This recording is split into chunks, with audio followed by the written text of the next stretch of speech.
Ауыл аманаты жобасы ауыл тұрғындарының табысын арттыруға және кәсіпкерлікті дамытуға бағытталған мемлекеттік жоба. Жоба ауылдағы жұмыссыздықты азайтып, халықтың әл-ауқатын көтеруді көздейді. Шаруашылықты қолға алып, егіс егіп, сүт өнімдерін шығаруды қолға аламын деген кәсіп иелері бүгінде қолжетімді несие алып келеді. 2025 жылы Отырар ауданы бойынша 134 жобаға несие рәсімделіпті. Тұрғындар көктемгі дала жұмыстары мен ауыл аманаты бағдарламасы арқылы өтініш білдірген.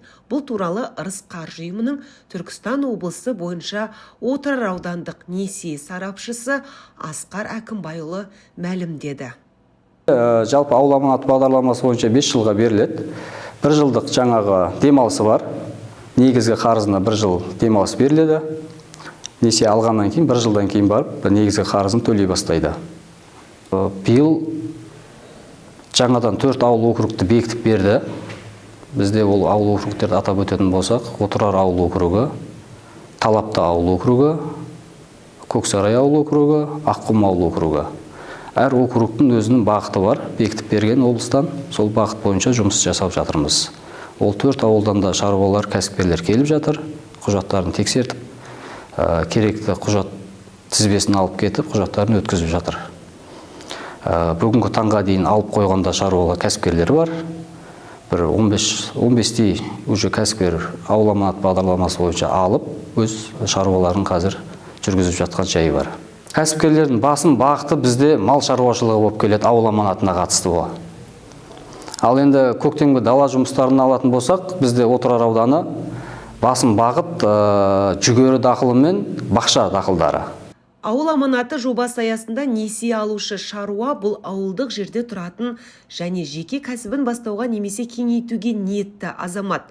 Бағдарлама шартының ең негізгі тетігі кепіл қою, яғни несие тарихыңыз дұрыс болып, қаржы ауыртпашылығы болмаса, жылжымайтын мүлік кепілдігіңіз болса, онда сіз бағдарлама қатысушысы атануға мүмкіндігіңіз бар. Несие алуға ниетті отырарлық шаруа бағдарламаның тиімді екенін алға тартты. Мен 40 гектарге алам, енді 9 миллион алам ғой. 9 миллионның жартысын октябрьде берем, жартысын февральдың бірінде берем. Өте ол ыңғайлы, бізге бұрындары октябрьдің бірінде төлейтінбіз. Былтырдан бастап бастама күні батыр жақсы, оған ризамыз. 2 бөлек жаңа бізге де көп жеңілдік. Жинаған өнімдерімізді жаңағыдай қыстың күні сатып февральдың біріне қалған сумасын құямыз. Көктемгі дала жұмыстарына жылдан жылға несие алатын шаруалардың саны көбеюде. Былтырғы есеппен алатын болсақ, 2025 жылы Отырар ауданы бойынша 1 миллиардтың үстінде қаржы тараттық. Енді биылғы жоспарымыз одан да көптеу болайын деп тұр. Айта кетек, 2023 жылдан бері ауданда 188 кәсіпкер жеңілдетілген несие алған. Соның бірі Анарбай есімді шебер. Ол ағаш бұйымдарынан жасалынатын түрлі қолөнер түрімен айналысады. Отбасылық кәсібін жеңілдетілген несие алып дамытып отыр. Айтуынша алған несиесіне түрлі қажетті бұйымдар мен құрал жабдықтарын сатып алып, жұмыс күші біршама жеңілдеген. Шебердің жұмысын көру үшін арнайы шеберханаға барып, тілдесіп көрдік. Ауыл аманаты бойынша 2,5%-менен 8 миллион несие алдым. Сөйтіп, соны мынау жандандырып жатырмын. Балаларым осыны істеп жатыр. Түрлі аппараттар алдық. Мынау лазер дейді, ағашты ойып жасайтын станок. Одан кейін чипу деген аппарат алдық. Ол жаңа программа басына қойсаңыз, өзі мынандай түрлі астауларды ойып шығарып береді. Одан кейін мынау сыртта циркулярка, жоңғыш, тілетін, және лобзик дейді, сондай түрлі аспаптарды алдық. Соның арқасында жұмыс істеп жатырмыз қазір. Мынау ағаштан келетін барлық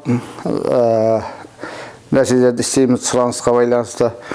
2023 жылы бастау алған ауыл аманаты жобасында отырарлық 200-ге жуық кәсіпкер несие алған. Бүгінде өз кәсібін бастап, дөңгелетіп табыс табуда. Соның бірі отырарлық Анарбай есімді шебер. Өздеріңіз көріп тұрғандай, алған несиеге өзіне қажетті құрал жабдықтарды алып, бүгінде қолынан шыққан бұйымдарды бүкіл Қазақстанға сатылымға шығаруда.